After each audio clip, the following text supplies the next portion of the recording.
إن الحمد لله نحمده ونستعينه ونستغفره ونعوذ بالله من شرور أنفسنا ومن سيئات أعمالنا من يهده الله فلا مضل له ومن يضلل فلا هادي له وأشهد أن لا إله إلا الله وحده لا شريك له وأشهد أن محمدًا عبده ورسوله يا أيها الذين آمنوا اتقوا الله حق تقاته ولا تموتن إلا وأنتم مسلمون يا أيها الناس اتقوا ربكم الذي خلقكم من نفس واحدة وخلق منها زوجها وبث منهما رجالا كثيرا ونساء واتقوا الله الذي تساءلون به والأرحام إن الله كان عليكم رقيبا يا أيها الذين آمنوا اتقوا الله وقولوا قولا سديدا يصلح لكم أعمالكم ويغفر لكم ذنوبكم ومن يطع الله ورسوله فقد فاز فوزا عظيما أما بعد فإن خير الحديث كتاب الله وخير الهدي هدي محمد صلى الله عليه وسلم وشر الأمور محدثاتها وكل محدثة بدعة وكل بدعة ضلالة وكل ضلالة في النار قال الله تعالى في القرآن المجيد أعوذ بالله من الشيطان الرجيم بسم الله الرحمن الرحيم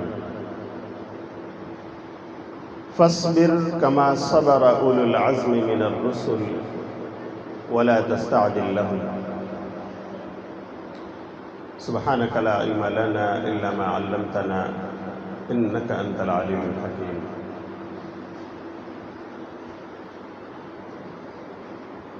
محترم دینی و ملی بھائیوں، بزرگوں، ملی نوجوانوں، پیارے بچوں، اللہ کا بے پایا شکر و احسان ہے کہ اس کی توفیق سے آج 4 فروری 2022 بروز جمعہ خطبہ جمعہ کے حوالے سے اہالیان گوونڈی رفیع نگر کے بیچ یہ حاضری ہوئی ہے۔ اللہ تعالی ہم سب کی حاضری قبول فرمائے، مجھے حق اور سچ بولنے اور ہم سب کو اس پر عمل کی توفیق عطا فرمائے۔ کافی عرصے کے بعد مسجد اہل حدیث رفیع نگر کے در و دیوار اور اس کی گود میں ہمیں آنے کا موقع ملا ہے۔ کافی تبدیلیاں نظر آ رہی ہیں۔ اللہ تعالیٰ اسے دن دونی رات چوگنی ترقی عطا فرمائے۔ آج کا موضوع ہے جلد بازی قابل تعریف یا قابل مذمت۔ موضوع آپ کو کچھ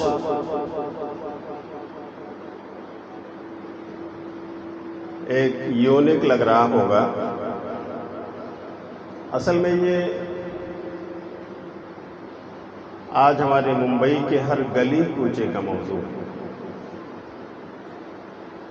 ہر ممبر و محراب کا یہ موضوع ہے اور ہونا چاہیے، کیونکہ ہمارے نوجوان بطور خاص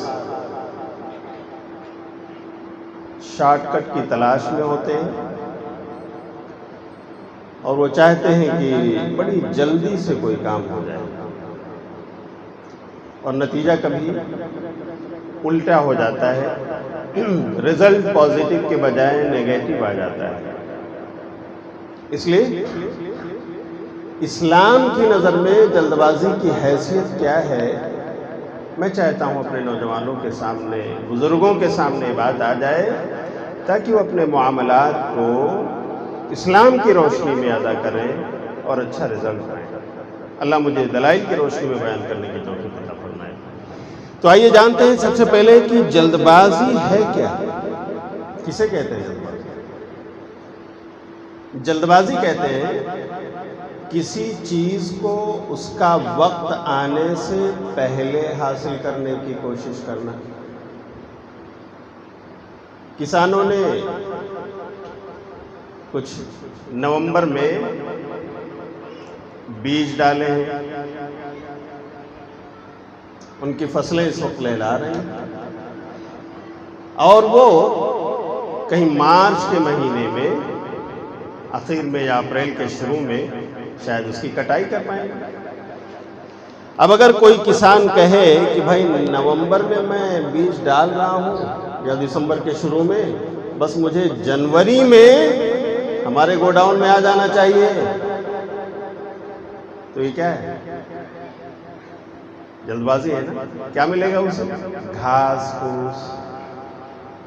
تو ٹھیک ہے، وہ اپنی بکریوں کو کھلا دے، اپنی گائے بیل بھینس کو کھلا دے، بس اتنا ہی ہوگا، باقی اسے اناج تو نہیں مل پائے گا، جلد بازی کی ہے اسے۔ اللہ نے ہم انسانوں کے زمین پر آنے کا ایک نظام ہمیں دیا ہے کہ شوہر اور بیوی کے رشتے سے ہماری پیدائش ہوتی ہے، اور ایک بچہ ماں کی پیٹ میں 8 سے 9 مہینے رہتا ہے۔ اب کوئی جوان ہمارا جلد بازی کرے اور بیوی سے کہے کہ بس ہماری شادی ہوئی ہے نا، شب زفاف کے 2 مہینے کے بعد مجھے بچہ چاہیے، یہ پروڈکشن آنا چاہیے، بتائیے کیا ہے؟ جلد بازی۔ کیا ملے گا بھائی؟ ابھی تو روح بھی نہیں پھونکی گئی، ابھی روح پھونکنے کے لیے فرشتہ بھی نہیں آیا اس کے پاس، جلد بازی ہے۔ تو میرے جوانوں، جلد بازی عام طور سے یہ معیوب ہے، قابل مذمت ہے۔ کیوں جانتے ہیں؟ اس کے پیچھے ہماری خواہشات کار فرما ہوتی ہیں، ہماری شہوات کار فرما ہوتی ہیں، ہمارے جذبات کار فرما ہوتے ہیں، اور چونکہ خواہشات اور شہوات کی وجہ سے جلد بازی ہوتی ہے، اس لیے قابل مذمت ہے۔ ہمیں عام حالات میں اس سے بچنا چاہیے۔ پیارے نبی صلی اللہ علیہ وسلم نے کیا فرمایا؟ مسند ابو یعلا جلد نمبر 7 247 نمبر پیج پہ ہے۔ علامہ البانی نے جسے صحیح قرار دیا، التأنی من اللہ والعجلۃ من الشیطان۔ بہت واضح بات پیارے نبی صلی اللہ علیہ وسلم نے کہ سنجیدگی، متانت، شائستگی، وقار یہ اللہ کی طرف سے نعمت ہے۔ سنجیدگی کیا ہے؟ اللہ کی طرف سے ایک نعمت ہے جسے مل جائے۔ وَالْعَجَلَةُ مِنَ الشَّيْطَانِ، رہی جلد بازی تو یہ شیطان کا تحفہ ہے جو تمہیں مل رہا ہے۔ بتاؤ تم کس کا تحفہ لینے کو تیار ہو؟ شیطانی تحفہ، جلد بازی، یا اللہ کا دیا ہوا تحفہ سنجیدگی، شائستگی، وقار، متانت؟ میرے بھائیو، اللہ کا دیا ہوا تحفہ اسی میں خیر ہے، اسی میں ہمیں رزلٹ ملے گا، اسی میں ہمارے کام کے اچھے نتائج سامنے آئیں گے، اور ہر راہ میں شارٹ کٹ کی تلاش میں نکلو گے، جلد بازی کرو گے، ادھ پکا اور ادھ جلا نتیجہ ملے گا۔ اس لیے میرے جوانوں اس سے آگاہ ہو۔ اسی لیے اللہ رب العالمین نے اپنے پیارے نبی آخر الزمان، ہمارے اور آپ کے قائد اعظم جناب محمد رسول اللہ صلی اللہ علیہ وسلم کو بھی اسی کی تلقین فرمائی۔ کیا کہا؟ فَاصْبِرْ كَمَا صَبَرَ أُولُو الْعَزْمِ مِنَ الرُّسُلِ وَلَا تَسْتَعْجِلْ لَهُمْ، سورہ احقاف کی آیت نمبر 25۔ کہ نبی دیکھو آپ بھی صبر سے کام لو، جیسا آپ سے پہلے عالی ہمت رسولوں نے صبر سے کام لیا۔ وَلَا تَسْتَعْجِلْ لَهُمْ، اور جنہیں آپ دعوت دے رہے ہو، اگر یہ ہر دھرم بنے ہوئے ہیں، اگر یہ آپ کو ستا رہے ہیں، اگر یہ بدزبانی کر رہے ہیں، وَلَا تَسْتَعْجِلْ لَهُمْ، تو ان کے لیے عذاب مانگنے میں جلدی نہ کرو۔ سبحان اللہ، کتنا رحیم و کریم ہے ہمارا نبی۔ کے دشمنوں کے بارے میں نبی سے کہہ رہا ہے، اگر ابھی یہ آپ کی بات نہیں سنتے، ستا رہے ہیں، برا بھلا کہہ رہے ہیں، پھر بھی اے نبی ان کے لیے عذاب مانگنے میں جلدی نہ کرو، صبر سے کام کرو۔ اللہ اکبر۔ پیارے نبی صلی اللہ علیہ وسلم نے اسی پر عمل کیا۔ آپ کی عملی زندگی ہمارے لیے ایک مثال اور نمونہ بن گئی۔ آپ مکے میں ہیں، آپ اللہ کی عبادت کے لیے حرم میں تشریف فرما ہے، نماز پڑھ رہے ہیں، حالت سجدہ میں ہے، دشمن رسول ابو جہل اپنے ساتھیوں کے ساتھ جاتا ہے، اونٹ کی اوجھڑی اٹھا کر لاتا ہے اور پیارے نبی صلی اللہ علیہ وسلم جب سجدے میں جاتے ہیں تو آپ کے اوپر رکھ دیتا ہے۔ ابو جہل اور اس کے دوست ہنسی اڑا رہے ہیں، مزے لے رہے ہیں اور نبی کو ستا رہے ہیں۔ کس کو؟ وہ جو تمام کائنات کی چیزوں کے لیے، تمام انسانوں کے لیے، تمام جنوں کے لیے، تمام جانوروں کے لیے، تمام مخلوقات خدا کے لیے رحمت بن کر کے آیا، اس کے سر پر اونٹ کی اوجڑی۔ اونٹ کی اوجڑی میرے بھائی چھوٹی سی نہیں، بہت بڑی سی۔ ہمارے رسول صلی اللہ علیہ وسلم اس کے نیچے دبے ہوئے ہیں۔ فاطمہ گزرتی ہیں، ہائے میرے ابو، ان دشمنوں نے کیا کیا آپ کے ساتھ؟ اسے اپنے ہاتھوں سے کھینچ کر، اپنے ناتواں ہاتھوں سے کھینچ کر کے اسے گراتی ہیں، اپنے ابو کو اٹھاتی ہیں، لے جاتی ہیں، نہلاتی ہیں، دھلاتی ہیں۔ لیکن پیارے نبی نے بد دعا دیا، میرے بھائی صبر سے کام ہم اور آپ ہوتے ہیں، ذرا سوچو کیا کیا ہوتا۔ ہمارے نبی طائف کی سرزمین میں جاتے ہیں اسی دعوت توحید کو لے کر، 10 دنوں تک وہاں ایک ایک قبیلے کے ایک ایک سردار کو دعوت دیتے ہیں، لیکن بجائے اس کے کہ وہ قبول کرتے، بجائے اس کے کہ وہ آپ کا ساتھ دیتے، پیارے نبی صلی اللہ علیہ وسلم جب وہاں سے مکے کو روانہ ہوتے ہیں تو وہ اپنے اوباشوں کو، اپنے ٹپوریوں کو وہ آپ کے پیچھے لگا دیتے ہیں، اور اسی سنگلاخ وادی میں یہ دشمنان، یہ نوجوان، یہ آپ کے اور اللہ کے دشمن آپ پر کنکر اور پتھر برسا۔ میرے بھائیو، ہمارے نبی کا جسم لہو لہان ہو جاتا ہے، آپ کے جسم سے خون نکل کر آپ کے جوتے میں جم رہا ہوتا ہے، آپ بالکل نڈھال ہو چکے ہوتے ہیں، آپ طائف سے تھوڑے باہر جا کر ایک باغیچے میں پناہ لے لیتے ہیں، آگے جانے کی سکت نہیں۔ کیا ہوتا ہے؟ اللہ کی طرف سے جبریل نمودار ہوتے ہیں ایک بدلی کی شکل میں۔ اللہ کے رسول، طائف والوں نے جو کچھ کیا ہے، جو کچھ کہا ہے، سب اللہ نے دیکھ لیا ہے، سن لیا ہے۔ اللہ نے ہمیں بھیجا ہے، ہمارے ساتھ یہ پہاڑ کے فرشتے آئے ہیں۔ اللہ کے رسول آپ حکم کریے، ان شئت اطبقت علیہم الاخشبین، اگر آپ کہو تو اے اللہ کے رسول ان طائف کی بستی والوں کو ان 2 پہاڑوں کے بیچ میں رکھ کر پیس دیا جائے، ان کا نام و نشان مٹ جائے، اس دنیا سے بالکل ختم ہو جائے۔ اللہ کے رسول آپ کے حکم کا انتظار۔ میرے بھائیوں، پیارے نبی صلی اللہ علیہ وسلم نے کیا کہا ہوگا؟ آپ غالب آ چکے ہیں، اللہ نے آپ کے لیے کمک بھیج دی ہے، ایک ایسا لشکر جو کبھی مغلوب نہیں ہو سکتا، ہار نہیں سکتا۔ بتاؤ، اگر کسی دشمن کے خلاف ہم قابو کر لیں، ہم غالب آ جائیں، ہم بدلہ لینے پر قادر ہوں تو ہم کیا کرتے؟ ہم کیا کرتے؟ پیارے نبی نے کیا کہا؟ پیارے نبی نے کہا ہے، جبریل، میں اپنی ذات کے لیے بدلہ نہیں لیتا، جاؤ چھوڑو، رہنے دو، بل ارجو ان یخرج اللہ تعالی من اصلابہم من یعبد اللہ وحدہ لا یشرک بہ شیئا۔ مجھے تو امید ہے اپنے رب سے کہ اگر یہ نہیں تو اللہ تعالیٰ انہی میں سے ایسی نسلیں پیدا کرے گا جو ایک اللہ کو پہچانیں گی، اسی کے سامنے اپنے سجدے اور رکوع کریں گی، اس کی توحید میں کوئی ملاوٹ نہ کریں گی۔ اے جبریل، میں معاف کرتا ہوں، مجھے نہیں جانتی، یہ اللہ کی حقیقت سے نواز۔ میرے بھائیو، آج وہی طائف کی سرزمین توحید کا مرغزار اور سبززار بنی ہوئی ہے۔ میرے بھائیو، اللہ نے ویسے بھی اسے ہریالی عطا کی ہے، وہ پکنک اسپاٹ بن چکا ہے۔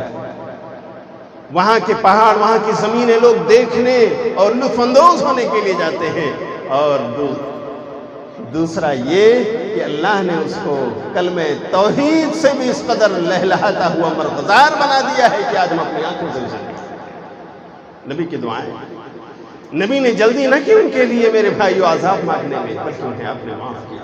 ہم بھی ایک دائی قوم ہیں میرے بھائیو، ہمارے بہت سارے رشتہ دار شرک میں ڈوبے ہیں، مزاروں پر جا جا کر سجدے کر رہے ہیں، ان کے نام کی قربانیاں کر رہے ہیں۔ یہ میرے بھائیو دھاگے پہن کر ہمارے نوجوان اپنی تقدیروں کو انہی دھاگوں اور تعویذوں پر لٹکا چکے ہیں۔ اللہ کی قسم آپ نے ضرور دعوت دی ہوگی، آپ نے ضرور بلایا ہوگا، لیکن تھکنے کی ضرورت نہیں ہے میرے بھائی، ان کے لیے بد دعا کرنے کی ضرورت نہیں ہے، بار بار ان سے ملنے کی ضرورت ہے، بار بار ان کو سمجھانے کی ضرورت ہے۔ اگر یہی صبر سے ہمارا قافلہ چلتا رہا، اللہ کامیابی عطا فرمائے۔ اللہ تعالیٰ ہمیں صبر کے ساتھ اپنے رشتہ داروں کو، پڑوسیوں کو، ان برادران اسلام کو جو شرک کی کھائیوں میں جا گرے ہیں، اللہ ہمیں ان کو توحید کی شاہراہ پر دعوت دینے کی توفیق عطا فرمائے۔ میرے بھائیوں، عام حالات میں اگر دیکھا جائے تو جلد بازی یہ معیوب ہے۔ حضرت عمر بن خطاب رضی اللہ تعالیٰ عنہ کا ایک قول ہے، اتحاف الخیار جلد نمبر 7 میں صحیح سند کے ساتھ وہ کہتے ہیں التؤدۃ فی کل شیء حسن الا فی امور الاخرہ، کہ متانت اور سنجیدگی تمام چیزوں میں قابل تعریف ہے، یہ آدمی سنجیدہ بنے، شائستگی کا سلوک، الا فی امور الاخرہ، ہاں جہاں معاملہ آخرت کا ہے وہاں کہیں کہیں اسلام نے جلد بازی کی تلقین فرمائی ہے۔ دیکھیے قرآن میں ہے، سورہ آل عمران سورۃ نمبر 3 کی آیت نمبر 133 پڑھیے، اللہ کیا فرماتا ہے؟ وَسَارِعُوا إِلَى مَغْفِرَةٍ مِّن رَّبِّكُمْ وَجَنَّةٍ عَرْضُهَا السَّمَاوَاتُ وَالْأَرْضُ أُعِدَّتْ لِلْمُتَّقِينَ۔ اللہ کہہ رہا ہے دوڑو، جلدی کرو، سبحان اللہ۔ آپ کہہ رہے ہوں گے مولانا کہہ رہے ہیں جلد بازی معیوب ہے، قابل مذمت ہے، اور اللہ کہہ رہا ہے دوڑ لگاؤ، جلدی کرو نیک کاموں میں، اپنے رب کے بخشش کی طرف دوڑو اور اس جنت کی طرف دوڑ لگاؤ جس کی چوڑائی آسمان و زمین ہے، اور وہ جنت متقیوں کے لیے بنائی ہے۔ اللہ نے یہاں دوڑ لگانے کی بات، میرے بھائیوں صحابہ نے دوڑ لگایا، یہاں انہوں نے جلدی کی کیونکہ اللہ کا حکم ہے، یہاں انہوں نے بازی جیتنے کی کوشش کی۔ جامع ترمذی کتاب المناقب میں حضرت عمر بن خطاب رضی اللہ تعالیٰ عنہ کا واقعہ ہے، خود وہی بیان کرتے ہیں کہ ایک بار پیارے نبی صلی اللہ علیہ وسلم نے اعلان فرمایا کہ صحابہ صدقہ و خیرات کرو، لاؤ جس کے پاس جو کچھ ہے جمع کرو، ضرورت نہیں ہوگی کوئی۔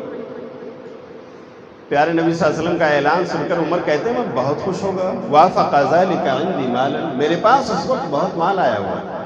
جو لوگ تجارت کاروبار سے جڑے ہیں، آپ دیکھیے کبھی کبھی بیچارے وہ بیٹھے رہتے ہیں، کبھی اللہ تعالیٰ چھپر پھاڑ کے دے دیتا ہے، ہاں گوڈاؤن بھر گئے، لاری کی لاری آ رہی ہے، ٹرک کا ٹرک آ رہا ہے، مال لوڈ ہو رہا ہے، سپلائی ہو رہا ہے، گر رہا ہے، درآمد بھی ہے برآمد بھی، بہت اتفاق سے ہو جاتا ہے۔ عمر رضی اللہ تعالیٰ عنہ کہتے ہیں میرے پاس بہت مال آیا تھا اس وقت، میں نے سوچا اگر آج میں مقابلہ کروں تو ابو بکر کو پیچھے کر سکتا ہوں، میں آگے جا سکتا ہوں۔ اللہ اکبر، کہتے ہیں فجئت بنصف مالی، میں اپنی پوری پراپرٹی جو تھی گوڈاؤن میں اس کا آدھا لے کر چلا ہے۔ کہا اللہ کے رسول قبول کر لیجئے۔ نبی صلی اللہ علیہ وسلم نے کہا میں آپ قیتا لیا لے کر جاؤں گا۔ عمر یہ بتاؤ گھر والوں کے لیے کیا چھوڑے ہو؟ کہا مثلہ یا رسول اللہ، جتنا لایا ہوں اتنا ہی چھوڑ کر آیا ہوں۔ عمر کہتے ہیں اتنے میں ابو بکر آتے ہوئے دکھائی دیے، فجاء بكل ما عنده، سب کچھ سمیٹ کر لے آئے۔ کہا اللہ کے رسول قبول کر لیجئے۔ نبی نے پوچھا اپنے بچوں کے لیے کیا چھوڑ کر آئے ہو گھر والوں کے لیے ابو بکر؟ جواب سنو، ابقیت لهم اللہ ورسولہ، میں تو ان کے لیے اللہ کا اور اس کے رسول کا نام چھوڑ کر آیا ہوں۔ اللہ کے رسول جو تھا سب سمیٹ کر لے آیا، سبحان اللہ۔ میرے بھائیوں یہاں غور کرنے کی بات ہے، عمر جو مال لائے تھے 50% تھا لیکن کوانٹیٹی میں زیادہ تھا، پر ابو بکر جو لائے تھے وہ کوانٹیٹی میں کم تھا لیکن پرسنٹیج وائز دیکھا جائے تو وہ 100%۔ کتنا تھا؟ 100۔ اللہ، عمر ہار گئے، مال زیادہ ہے وزن کیا جائے تو عمر رضی اللہ تعالیٰ عنہ کا، لیکن وہ 50%، اور ابو بکر کا مال کم ہے وزن میں لیکن 100%۔ عمر نے کہا اے ابو بکر، اللہ کی قسم آج میں آگے نہ جا سکا، میں آج کے بعد کبھی آپ کو ہرا نہیں سکتا۔ تو میرے بھائی یہ صحابہ تھے، نیکیوں میں جلدی کرنے کی، بازی مارنے کی کوشش کرتے تھے، یہاں پیچھے رہ جاتے اللہ ماشاءاللہ ہیں، اب بھی اللہ نے کچھ بندوں کو رکھا ہے اور انہی کی وجہ سے مدارس اور مساجد چل رہے ہیں، لیکن زیادہ تر لوگ میرے بھائیوں پیچھے ہیں۔ تو جہاں پر تقاضا ہے جلدی کا، وہاں پر ہمیں جلدی کرنا چاہیے۔ آج دیکھ لیجیے کبھی کبھار کیا ہوتا ہے، انتقال ہو گیا، گاؤں میں والد صاحب کی وفات ہو گئی، بیٹے بمبئی میں کما رہے ہیں، رفیع نگر میں، اچھا تو بھائی اب لاش کو دفن کرنا ہے، مرنے کے بعد آدمی لاش ہی کو اسے میت ہی کہا جاتا ہے، وہ کوئی بڑا سیٹھیا ہو یا کوئی بڑا عالم دین ہو، جو بھی ہے میت ہی ہے، اس کا جنازہ تیار ہے، گاؤں والے سوچ رہے ہیں اس کو دفن کر دیا جائے، صبح انتقال ہوا شام تک رکھ دیتے ہیں اصل بات، لیکن نہیں، گھر والوں کا کہنا ہے میرا بیٹا نہیں آیا، میرے بیٹے کا کہنا ہے جب میں آ جاؤں گا دیکھ لوں گا تب رکھنے کا ہے ابو کو۔ تو کون سا بیٹا جانتے ہیں؟ سروے کریں گے تو پتا چلے گا وہ بیٹا جس نے اپنی زندگی میں شادی کے بعد ماں باپ سے اپنے کو الگ کر لیا۔ ماں باپ کہتے تھے بیٹے دوا کے لیے پیسے بھیج دو، تو کہتا ہے نہیں، لیکن بیوی کے پائل اور پازیب کا پیسہ اس کے پاس رہتا ہے۔ اس نے ماں باپ کو زندگی میں الگ کر دیا، بیوی کو سنبھالا، اور جب باپ مر گیا تو کہہ رہا ہے میں آؤں گا دیکھوں گا تب دفن کروں گا۔ تو اس کے لیے 10 گھنٹے روکے گیا، 15 گھنٹے روک کر رکھا گیا، 20 گھنٹے گزر گئے، اب وہ فلائٹ کا ٹکٹ ڈھونڈ رہا ہے، میں فلائٹ لے کر آؤں گا، جو اپنے باپ کو 1000 روپیہ زندگی میں دینے کے لیے تیار نہیں تھا، اس نے فلائٹ کا ٹکٹ خریدا۔ اس نالائق بیٹے کے کہنے پر اس لاش کو 15 سے 20 گھنٹے روک کر رکھا گیا۔ یہاں جلدی کرنا ہے، قدمونی قدمونی، وہ روح کہہ رہی ہے لوگوں مجھے جلدی پہنچاؤ، مجھے میری منزل تک جلدی پہنچاؤ۔ اللہ اکبر، اگر میرے بھائی وہ جنتی ہے تو ہم جنت کی راہ میں رکاوٹ کیوں بنے ہوئی ہیں؟ اور اگر اس کا انجام برا ہے تو جانے دو، اپنا وہ مزہ چکھے، کیوں آخر ہم نے روک کر رکھا ہوا ہے؟ اللہ کے رسول صلی اللہ علیہ وسلم نے کہا جلدی دفنایا جائے، یہاں جلدی کی بات ہے اور یہاں ہم دیر کر رہے ہیں۔ میرے بھائیو، ماں باپ صاحب اولاد ہیں، لڑکے لڑکیاں جوان رشتے ڈھونڈ رہے ہیں، لیکن کبھی کیا ہوتا ہے، خان صاحب ذرا پیسے والے ہیں تو کہہ رہے ہیں کہ نہیں میرے لیول کا، میرے معیار کا ایسا ملے گا تب جو ہے شادی کروں گا، میں تو بیٹے والا ہوں، گھر تو بیٹا رہوں، جسے چپل اور جوتے گھسانا ہے ٹھیک ہے وہ آئے ہمارے پاس، میرے لیول اور معیار کا بچہ 25 کا تھا 30 کا ہو گیا۔ ہماری جیسی فیکٹری، ہمارے جیسا کارخانہ، ہمارے جیسا لائف سٹائل جب ملے گا تب شادی۔ میرے بھائیو، اگر اس بیچ میں جوان اس کے قدم پھسل گئے، بھٹک گیا، صراط مستقیم چھوڑ دی اس نے، غلط راہوں میں لگ گیا، وہ بتاؤ ذمہ دار کون؟ ماں باپ نہیں؟ بیٹیاں ہم نے بیٹھا کر رکھی ہیں، عمریں گزرتی جا رہی ہیں، یہ اور بات ہے بیٹی والوں کے ساتھ تھوڑی مجبوریاں ہیں، ہمارے معاشرے نے ان کو مظلوم بنا کر رکھا ہے۔ کیوں؟ اس لیے کہ ہم بیٹے والے ہو کر اپنے گھروں میں بیٹھے ہیں، آئیں گے لوگ ہماری ڈیمانڈ پوری کریں گے، ہمارے لیول کے ہوں گے تب شادی۔ بڑی اچھی بات ہے میرے بھائیو، اللہ تعالیٰ آپ کو آپ کے جیسا مال والا دے دے، آپ کے جیسا حسن و جمال والا دے دے، آپ کے جیسا خاندان والا دے دے، اسلام اس سے نہیں روکتا، لیکن جہاں دینداری چھوڑ کر آپ دنیا داری کی تلاش میں پڑے ہونا، اللہ کی قسم یہ فتنے والی چیز ہے۔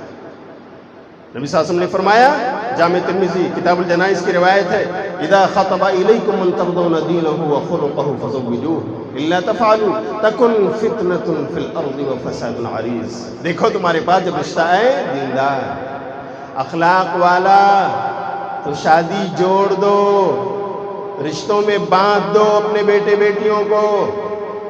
اگر ایسا نہیں کرتے ہو، اس دیندار و بااخلاق رشتے کو دھتکار دیتے ہو کہ تم جیسا مال والا نہیں، تم جیسے حسب و نسب والا نہیں، تم جیسی کرسی اور منصب والا نہیں، اگر اس بنا پر تم اسے دھتکار دیتے ہو تو سن لو، تکن فتنۃ فی الارض وفساد عریض، اس زمین میں فتنہ برپا ہوگا اور فساد۔ ہم نہیں دیکھتے آج ہم نے انہیں بچوں کی شادیاں جب کرنے میں دیر کی اور کالج کی باؤنڈری میں گئے تو آ کر خبر دی کہ ابا پریشان مت ہو، میں نے ڈھونڈ لیا۔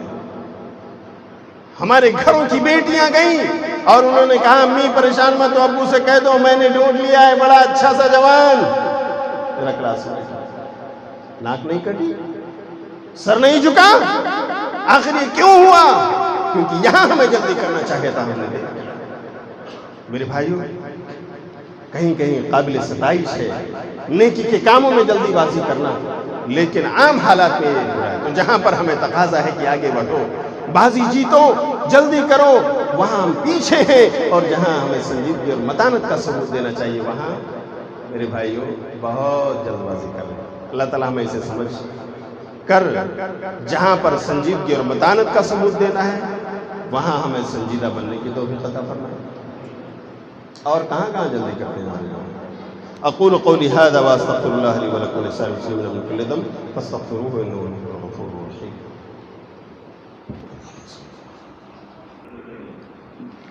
ان الحمد للہ نحمده ونستعینه ونستغفره ونعوذ باللہ من شرور انفسنا ومن سیئات اعمالنا من يهده الله فلا مضل له ومن يضلل فلا هادي له وأشهد أن لا إله إلا الله وحده لا شريك له وأشهد أن محمدا عبده ورسوله أرسله بالحق بشيرا ونذيرا۔ محترم حاضرین جمعہ، اللہ کا شکر ہے کہ حالات ایسے ہیں کہ اس کی توفیق سے جمعہ اور جماعت قائم کر پا رہے ہیں۔ اللہ تعالیٰ ان حالات میں مزید بہتری پیدا فرمائے۔ خطبہ جمعہ کا ٹائم تقریباً ختم ہونے کو ہے، لیکن میں 5-7 منٹ آج آپ کا اور لوں گا۔ ہمارے نوجوان کن راہوں میں جلد بازی کر رہے ہیں، کہاں کہاں پر وہ اپنے آپ کو حادثات کی نظر کر رہے ہیں۔ دیکھیے کبھی کیا ہوتا ہے، نوجوانوں کو اگر ان کی زندگی کو آج آپ دیکھیں گے، بلکہ ہمارے بزرگ بھی میرے بھائیوں اس سے دور نہیں ہیں۔ گھر میں غصہ ہو گئے، بچے نے کچھ کر دیا یا تجارت اور بزنس میں تھوڑا اس کے غفلت کی وجہ سے لاس ہو گیا، جا تیرا ستیہ ناس ہو، برباد اور تباہ ہو جائے، بد دعا، غصے میں آئے اور زبان کھول دی، نہیں سوچا کہ میں کیا بک رہا ہوں۔ میرے بزرگوں، اللہ کے لیے جلدی مت کرو۔ اللہ نے اولاد دی ہے، نعمت ہے، اس نعمت کی ناقدری ہے اگر بد دعا دیتے ہو۔ اور سن لو، اگر کہیں ایسا ہوا کہ تمہاری بد دعا جب نکلی تھی وہ قبولیت کا وقت تھا اور قبول ہو گئی، ویسے بھی بچوں کے بارے میں ماں باپ کی دعا ہو یا بد دعا ہو قبول ہوتی ہے، اسپیشلی اللہ قبول کرتا ہے۔ تو کیا ہوگا پھر میرے بھائی؟ آپ نے تو برباد ہو جانے کی بد دعا دے دی، خمیازہ بچے بھگتیں گے۔ سبحان اللہ، کیوں آخر اپنی زبان سے ایسے جملے آپ جلد بازی میں ادا کرتے ہیں؟ تھوڑا سا سنبھلنے کا موقع دے دو اس جوان کو، سمجھا دو مٹا کر کے۔ آپ استاذ بھی ہو، مربی ہو، آپ والد کرام بھی ہو، ذرا سمجھا دو جوان کو۔ آئندہ شاید وہ توبہ کر لے کہ ابو ایسا نہیں ہوگا، آپ نے موقع نہیں دیا، بد دعا آپ نے کر دی۔ اللہ کے لیے اولاد والوں، تمہیں دینا ہے تو دعائیں دو بچوں کو، بچوں کی زندگیاں سمجھائیں۔ تازہ ترین واقعہ کہ برطانیہ کے دورے پر تھے سدیس امام حرم حفظہ اللہ، اور ایک تقریری بیان میں وہ کہہ رہے تھے، جس کا ٹرانسلیشن سوشل میڈیا پر بھی آیا، یہ لوگوں، اگر اللہ نے تمہیں ماں باپ بنایا ہے تو بچوں کی قدر کرو، انہیں بد دعا مت دینا، کیونکہ دیکھو یہ سدیس جو تمہارے سامنے کھڑا ہے بچپن میں دھول اور مٹی میں کھیل رہا تھا، گھر میں مہمان آئے تھے اور ماں ہانڈی میں سالن پکا رہی تھی، اور اسی بچے سدیس نے دھول اور مٹی میں جو لپٹا ہوا تھا اسی دھول مٹی کو لے جا کر اس نے کھیلتے ہوئے اپنی ماں کی ہانڈی میں ڈال دیا۔ ماں غصہ ہوئی، ماں نے کہا سدیس بیٹے کیا کیا تو نے؟ میرے گھر میں مہمان ہے اور میرے پکتے ہوئے سالن کو تو نے دھول اور مٹی کی نظر کر دیا، کیا کیا میرے بیٹے؟ جہاں تجھے اللہ تعالیٰ امام حرم بنا دے۔ کیا کہا؟ غصے کے عالم میں کوئی اس ماں کی زبان سے دعا نہیں کی۔ میرے بھائیوں، شیخ سدیس کہتے ہیں کہ شاید میری ماں کی دعا ہے آج اللہ نے مجھے امام حرم بنایا. اللہ اولاد والوں بچوں کو بد دعا دینے سے بچو. جلدی مت کرو، اللہ کی قسم آپ کی دعا بھی قبول ہوتی ہے بچوں کے بارے میں آپ کی بد دعا دو. اور نوجوانوں کو بھی چاہیے ایسا کام کریں کہ اپنے ماں باپ سے دعائیں بد دعا سے بچو. اسی طرح میرے بھائیوں جلد بازی کہاں پر ہے؟ ہمارے نوجوان شادی کر کے بیوی لائے، تھوڑا سا نمک تیکھا پھیکا کچھ کم ہو گیا یا اور کوئی انبن ہو گئی اور بس جا میں تجھے دے رہا ہوں طلاق. ہمارے اہل حدیث زمانوں میں تو خیر یہاں تک ہے کہ چلو ایک پر آ کر رک گئے، ایک فائر انہوں نے کی. لیکن بعض مسلکوں میں چلے جائیے ان نوجوانوں کو بالکل صبر نہیں ہے. ہم دیں گے تو 3 دیں گے ایک ساتھ. ہاں طلاق طلاق طلاق، نعوذ باللہ من ذالک. میرے نوجوان کبھی آپ نے سیکھا کہ شریعت نے طلاق کا پروسیجر کیا رکھا ہے؟ It is a process. آپ پڑھو سورہ نساء سورۃ نمبر 4 کی آیت نمبر 34 اور 35. اللہ کہتا ہے واللاتی تخافون نشوزہن فعظوہن واہجروہن فی المضاجع واضربوہن فإن أطعنکم فلا تبغوا علیہن سبیلا. کہ وہ عورتیں جو نافرمان بن گئی ہیں تو سنو انہیں سب سے پہلے نصیحت کرو. سب سے پہلے طلاق تو ایسا نہیں جوانوں، سب سے پہلے طلاق تو نہیں، سب سے پہلے نصیحت کرو. وعظو نصیحت فعظوہن، سمجھاؤ شریعت کی روشنی میں کہ اللہ یہ کہتا ہے، قرآن یہ کہتا ہے، آپ نے جو فیصلہ لیا ہے وہ غلط ہے. بیگم آپ کو سنبھال لینا چاہیے. بات بن گئی اچھی بات ہے، نہیں تو اس کے بعد قرآن نے کہا واہجروہن فی المضاجع. چلو بستر الگ کر لو، آج بیڈ روم میں مت سو، ہال میں سو جاؤ. یا ایک ہی گھر ہے ایک ہی حال ہے تو اسی بستر پہ اگر سونا ہے اپنا رخ بدل لو، کروٹ بدل لو. میں نہیں دیکھنا چاہتا تمہاری شکل و صورت، ناراض ہوں. ہو سکتا ہے اس کو احساس ہو جائے. اگر احساس ہوا اور اس نے اصلاح کر لی، معافی مانگ لی اور راہ راست پر آ گئی، بڑی اچھی بات ہے. اب بھی اگر وہ راہ راست پر نہ آئی تو بھی طلاق نہیں دینا ہے. تیسرا اسٹیپ کیا ہے؟ وَاضْرِبُوهُنَّ، اسے مار سکتے ہو لیکن یہ عصا اور لاٹھی والی مار نہیں کرنا ہے. اللہ کے لیے اس سے بچو. نبی صلی اللہ علیہ وسلم نے کیا کہا؟ ضرباً غیر مبرح، ایسی مار جس سے زخم نہ آئے. بس احساس دلانا ہے کہ تمہارا شوہر جو اتنا پیار اور لاڈ کرتا ہے تم سے، آج اتنا غصہ ہے کہ اس نے ہاتھ اٹھا دیا. ہو سکتا ہے اسے احساس ہو جائے کہ میرے شوہر بہت غصہ ہے، مجھے معافی مانگ لینا چاہیے. اور اس نے اپنی اصلاح کر لی، بس ٹھیک ہے، گاڑی ٹریک پر چل پڑی. اگر بات نہیں بنی تو بھی کیا کرنا ہے؟ اس کے بعد بھی طلاق نہیں. اللہ اکبر، شریعت نے کیا پروسیس دیا ہے. وعظ و نصیحت کرو اور نہیں تو بستر الگ کر دو. اس کے بعد بھی کام نہیں بنا تو مار سکتے ہو، ہلکی مار. اور اگر نہیں کام بنا تو سنو، چوتھی مرتبہ میں کیا کرنا ہے؟ طلاق دینا ہے؟ نہیں. فَبَعَثُوا حَكَمًا مِّنْ أَهْلِهِ وَحَكَمًا مِّنْ أَهْلِهَا. جاؤ اپنا ایک میڈیٹر بلا لو اور بیوی کے رشتہ داروں میں سے کسی ذمہ دار کو بلا لو، میٹنگ کر لو. ایک ادھر سے ایک ادھر سے، جس کی غلطی ہے مان لے، وہ معافی تلافی ہو جائے، گاڑی ٹریک پر آ جائے، چلنے لگے، زندگی گزارو اپنی. لیکن طلاق اب بھی نہیں. سبحان اللہ، 4 اسٹیپس ہیں. اب میٹنگ کے بعد بھی اگر وہ نہیں سنبھلتی، اپنی اصلاح نہیں کرتی ہے اور راہ راست پر نہیں آتی، حالانکہ وہ غلطی پر ہے، تب شریعت نے کہا ٹھیک ہے اب راستے الگ کر. 5ویں اسٹیپ میں ہے طلاق کی باری یا طلاق کی باری. اللہ اکبر. اور میرے جوانوں، تم تھوڑی سی غصے میں آ کر تھوڑے سے اور طلاق طلاق طلاق کے فائر کرتے ہو. گود میں بچہ ہے، بیوی کل کو مائکے جائے گی، بچے کی محبتیں تمہیں سسکیاں لینے پر مجبور کر دیں گی. بچے کی معصومیت تمہاری آنکھوں میں آ کر کے لوٹے گی. تمہاری راتیں کیسے گزریں گی؟ اور اگر تم اس سے محبت کرتے ہو، وہ چلی گئی تمہارے طلاق دینے کی وجہ سے، بتاؤ تمہیں نیند آئے گی؟ کیوں جلد بازی کرتے ہو؟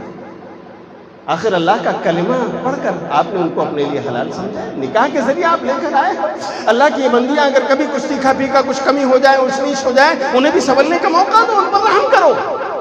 اللہ کے نبی صلی اللہ علیہ وسلم نے آخری خطبے میں ان پر رحم کی تلقین فرمائی ہے کہ اللہ کی ان بندیوں پر رحم کرو، نرمی کا ثبوت دو ان کے ساتھ. اور تم ہو اتنے کڑک ہو جاتے ہو کہ نہیں بس ابھی سے ابھی نکالنا ہے. نہیں، میرے بھائی جلدی مت کرو. اللہ کی قسم کئی نوجوانوں کو میں نے روتے ہوئے دیکھا ہے کہ مولانا بتائیے کیا حال ہے, مجھے بیویوں کو لانا ہے, مجھے بچوں کو لانا ہے, میرے بچے تباہ ہو رہے ہیں. کیوں جلدی کیا تھا میرے جوان اپنے طلاق دینے؟ یہ پروسیس ہے. اسی لیے تو عمر بن خطاب رضی اللہ تعالیٰ عنہ نے اپنے زمانے میں, میرے بھائیو صحیح مسلم کی روایت ہے, 1472 نمبر کی حدیث ہے, انہوں نے کہا کہ آج ہمارے جوان جلدی کر رہے ہیں طلاق دینے میں. ان الناس قد استعجلوا في امر كانت لهم فيه انات. اللہ نے جس معاملے میں سوچنے سمجھنے کا موقع ان کو دیا تھا, آج وہ جلدی کرتے ہوئے طلاق دے رہے ہیں, اور طلاق میں بھی ایک نہیں, طلاق طلاق طلاق. عمر بن خطاب رضی اللہ عنہ امیر المؤمنین ہیں, حاکم ہیں, بادشاہ ہیں, کہتے ہیں ہمیں اس کو نافذ کر دینا چاہیے. مشیروں نے کہا ٹھیک ہے, آپ حاکم ہیں, اختیار ہے آپ, اللہ کی طرف سے اتھارٹی آپ کو ملی ہے. عمر بن خطاب نے کہا آج سے جس نے کہا 3 بار ایک ہی مجلس میں 3 مان کر اس کو نافذ کر دوں گا, بیوی سے علیحدگی ہو جائے گی اس کی, پھر موقع نہیں ملے گا.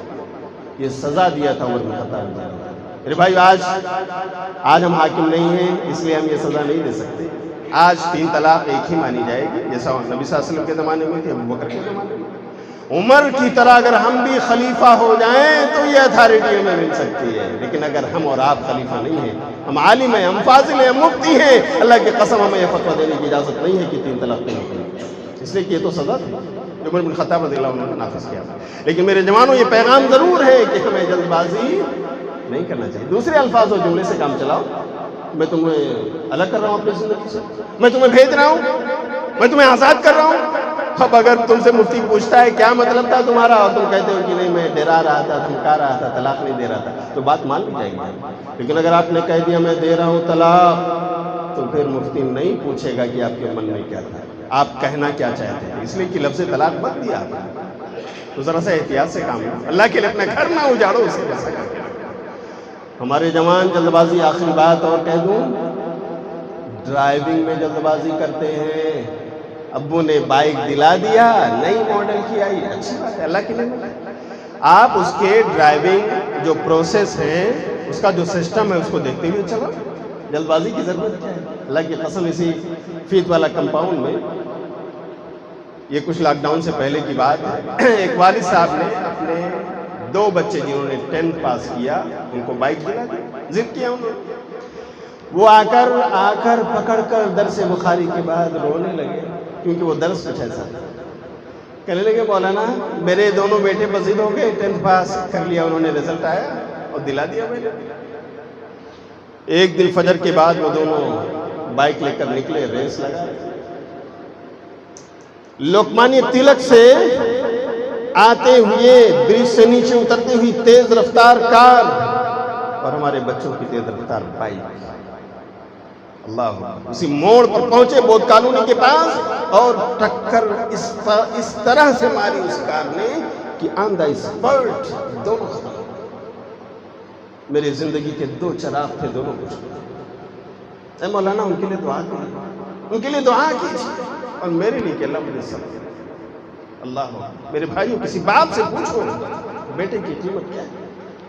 آخر میرے جوانوں کیا جلد بازی ہے؟ ہو سکتا ہے تم کسی جاب پر جا رہے ہو سکتا ہے تم کسی ملازمت کے اسپاٹ پہ جا رہے ہو, تھوڑا دیر ہو جائے گی, آپ کا باس ڈانٹ دے گا, ہاں, یا ہو سکتا ہے سمجھا دے, یا بہت سخت ہے تو ہو سکتا ہے کچھ سیلری آپ کی کاٹ لے, یہی تو کرے گا.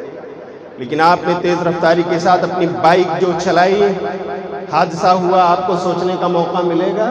بولو نہیں. وہاں سیلری کا بھی یہ سوچنے کا موقع ہے کہ آدھا گھنٹہ پہلے نکلوں گا, اسپیئر ٹائم لے کر نکلوں گا, لیکن یہاں سوچنے کا موقع ختم. آج ہمارے جوان ملازمت کے لیے اسپاٹ پہ جا رہے ہوتے ہیں, اور ٹرینوں کے پلیٹ فارم پہ کھڑے ہیں, چھلانگ لگا رہے ہیں آتی ہوئی ٹرین دیکھ کر, اور ادھر سے جو آ رہی ہے اس پر نظر نہیں پڑی. اللہ, اسی کے نیچے چلے گئے. سوچنے کا موقع بچا کیوں؟ آخر یہ جلدی ہے میرے جوان, آخر کیوں اپنی زندگی کی قیمت آپ نہیں سمجھتے؟ اس لیے اپنے آپ کو سنبھالو. جلد بازی عام حالات میں قابل مذمت ہے, جتنی مذمت کی جائے اتنا کم ہے. اپنے آپ کو سنبھالو, جہاں نیک کاموں میں آگے بڑھنے کی ضرورت ہے وہاں آگے بڑھو. اللہ تعالی ہمارے جوانوں کو دین کی صحیح سمجھ عطا فرمائے. ہمارے بزرگوں کو بھی اپنے اولاد کی تربیت کو لے کر انہیں نبوی طریقہ اپنانے کی توفیق عطا فرمائے. جلد بازی سے بچنے کی توفیق دے اللہ رب العالمین. اللہ جو لوگ ہم میں بیمار ہیں, اللہ انہیں شفائے کلی نصیب فرما. اللہ جو لوگ قرضدار ہیں انہیں قرض کی ادائیگی کی کوئی شکل پیدا فرما دے. اللہ جو لوگ شرک کی کھائیوں میں جا پڑے ہیں اللہ انہیں توحید کی راہ پر آنے کی کوئی توفیق عطا فرما دے. آمین. اللہ ہم کو جب تک زندہ رکھ ایمان اور توحید پر قائم رکھ اسی پر خاتمہ فرما. ان اللہ و ملائکتہ یصلون علی النبی یا ایھا الذین آمنوا صلوا علیہ وسلموا تسلیما. اللهم صل علی محمد وعلى آل محمد كما صليت على إبراهيم وعلى آل إبراهيم إنك حميد مجيد. اللهم بارك على محمد وعلى آل محمد كما باركت على إبراهيم وعلى آل إبراهيم إنك حميد مجيد.